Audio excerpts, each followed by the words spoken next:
اللہ تبارک و تعالیٰ نے جو سب سے پہلی وحی اور سب سے پہلی آیت اور سب سے پہلی آیت کا جو پہلا ٹکڑا ہے اس میں اللہ تبارک و تعالیٰ نے بیان فرمایا اقرأ بسم ربک الذی خلق. اللہ تبارک و تعالیٰ نے فرمایا نبی پاک صلی اللہ علیہ وسلم سے آپ پڑھیے اپنے رب کے نام سے جس نے آپ کو پیدا کیا ہے. تو اللہ تبارک و تعالیٰ نے جو سب سے پہلا کلمہ نازل کیا اس کا مطلب ہی ہوتا ہے کہ تم پڑھو. اسی لیے جب تک ہم اپنے آپ کی زندگی میں اپنی زندگی میں دین نہیں لائیں گے، جب تک اپنی زندگی میں علم نہیں ہوگا، جب تک ہم قرآن و حدیث کو جاننے والے نہیں ہوں گے، تب تک ہم اپنے گھر والوں کو احکام کیسے سکھائیں گے؟ جب تک ہم خود اپنے آپ کو علم نہیں سیکھیں گے، جب تک خود ہم اپنے آپ کو قرآن و حدیث نہیں جانیں گے، تب تک ہم اپنے گھر والوں کو نہیں بتا سکتے. اللہ تبارک و تعالیٰ نے سب سے پہلی آیت نازل کر کے یہ بتا دیا کہ ایمان والو اگر تمہیں دین پر چلنا ہے، اگر اللہ اس کے رسول صلی اللہ علیہ وسلم کے حکموں پر چلنے والا بننا ہے تو سب سے پہلے تمہیں دین سیکھنا پڑے گا.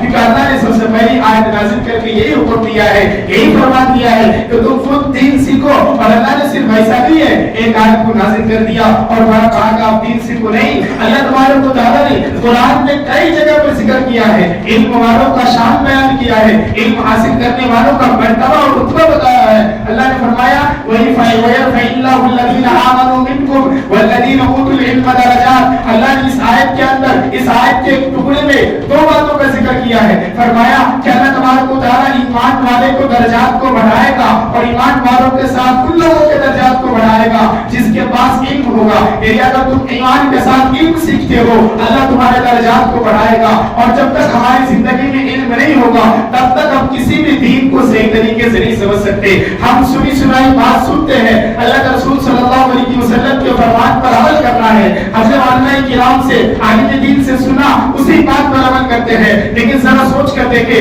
ہم کانوں سے سنا اور اس پر عمل کیا، لیکن اگر ہم خود بذات خود اپنی آنکھوں سے پڑھ کر کے اس دین پر عمل کریں گے تو کتنا سکون ملے گا، کتنی مٹھاس آئے گی. بذات خود اگر اپنے آپ کو دین پر عمل کرنے والا بنیں گے تو اللہ تبارک و تعالیٰ نے بیان فرمایا کہ اللہ تمہارے درجات کو بڑھائے گا. اور اللہ نے ایک جگہ اور فرمایا قُلْ هَلْ يَسْتَوِي الَّذِينَ يَعْلَمُونَ وَالَّذِينَ لَا يَعْلَمُونَ. اے نبی آپ لوگوں سے کہہ دیجئے کیا وہ لوگ جو علم کو جانتے ہیں یا وہ لوگ جو علم کو نہیں جانتے برابر ہو سکتے ہیں؟ نہیں ہو سکتے.